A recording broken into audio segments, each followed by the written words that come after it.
讲到叙利亚内战到今已经11年，真侪家庭变做难民。台湾有民间团体搁在发起募款，希望互协助因继续运作，帮助需要难民。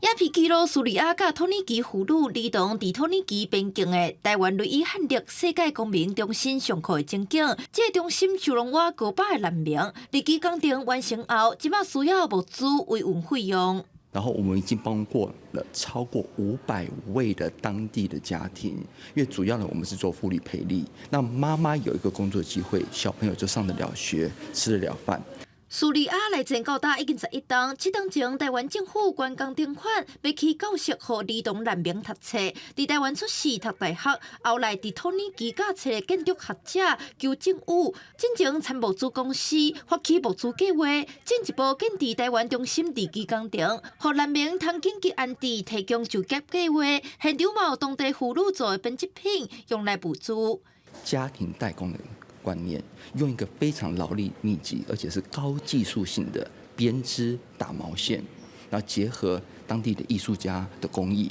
以及结合现代的设计。像我们的狗狗围巾，我们在台湾卖了超过5000条，就是因为台湾人的善意跟善举。求政府希望透过募资，通互这个所在继续做落去，一寡难民免搁再流浪，妇女嘛有头路，上重要是用教育反转儿童难民的命运。记者陈文丹保罗台北采访报道。